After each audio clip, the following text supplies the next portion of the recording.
يا مساء الورد، مساء الحب، مساء السعادة، مساء الأمان، مساء الورد الجميل والحياة الجميلة والأمل والطاقة الحلوة اللي لازم نجددها بنفسنا بأي شكل بقى في الحياة.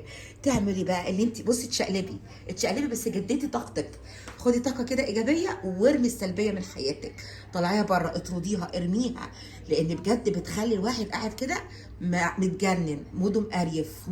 بصي اهو كلنا بنمر بيها وانا من اولكم، بس احنا لازم نحاول ان احنا بنفسنا نقوم ونشد كده نفسنا ونشد عصبنا ونشد حياتنا ونشرب حاجه بنحبها، نلبس ترينك سوت، تلبسي عبايه، البسي اللي تلبسيه وتطلعي تجري في الشارع، روحي البحر، تمشي، خدي بعضك، سافري اي مكان انت عايزاه، مالكيش دعوه بحد. الناس موجودة، الناس ما هي الناس ما بتبطلش تتكلم، الناس ما بتخلصيش، مش هتخلصي منها، لكن اللي انت هتخلصي منه صحتك، هي اللي هتخلص منك وهتتعب وتفضلي تقلي في الصحة ومحدش هيفيدك.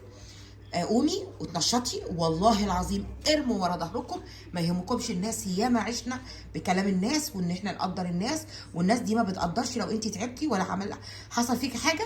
على فكره الناس مش هتيجي تسندك طبعا الا من رحم ربي، مش الناس هتيجي تشيلك، مش عيلتك هتيجي تشيلك، عيلتك مش هتيجي تقول لك يلا انا معاكي وفي ظهرك وهخدمك وهنضف لك وهحط لك واسوي لك واشوف مسؤوليه ولادك وبيتك وحياتك وجوزك. نيفر، الناس مش هتعمل كده ولا عيلتك هتعمل كده.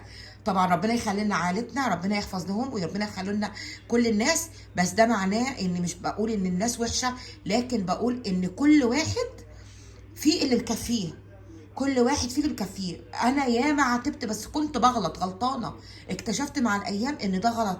ليه؟ لان الناس فيها حبايبي اللي مكفيها، كل واحد فيه اللي مكفيه، كل واحد عنده اللي عندك وزياده.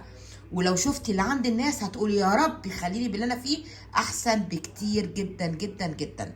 حرفيا انتوا ممكن تشوفوني من ورا الكاميرا، انتوا شايفيني ورا الكاميرا، شايفين حاجات تصوير، بطلع لكم الجانب الحلو، بس ده مش معناه ان الحياه وردي، لا، الحياه مش وردي خالص. بالعكس، ممكن الواحد بيتعرض لمشاكل، بيتعرض لضغوطات في الحياه، بيتعرض صحي ايا كان، بس ده مش معناه اني انا افضل انكد عليكم، لا. انا كنت يعني خلينا نرجع للكلام اللي احنا فيه. المهم يا بنات، قومي جددي طاقتك. يلا دلوقتي داخلين على شهر رمضان وعايزين تعرفوا مكان لمكسرات خطير. انا من الناس اللي بتحب الرفاعي، مكسراته حلوه، وبحب كنوز، وبحب ايه تاني يا ربي، اسمه ايه، الفوز. يعني مش بس الرفاعي، لا، يعني عشان جبت النهارده من الرفاعي، ولكن من ضمن المطاحن اللي انا بحب. ليه بقى؟ مزاجي بقى، عايزه بقى المحمصه دي، عايزه الحبايه دي، عايزه مثلا بعشق انا من ديت، قولوا بتحبوها ولا لا، المدوره البيضه دي الكبيره، مش بندق ده، اللي هي الكبيره اسمها ايه، اكتبوا لي اسمها، نسيت اسمها. والبيكان بعشقه من الرفاعي. روحي كده في بيكان الرفاعي المدخن، ميكس المكسرات، تمام، اي حاجه بقى، مكسرات الكسرة، كل مكسراتهم حلوه جدا جدا جدا. بس ما بحبش من عندهم القهوه، سبحان الله. كنت زمان بعشق من عندهم القهوه اللي بالبندق، بس ما بحبش القهوه من عندهم، بعشق القهوه بتاعتي من العميد واقطع فعلا. لا تقولي لي بقى في الملوك، لا الدوليه، العميد ما بعرفش اغيره.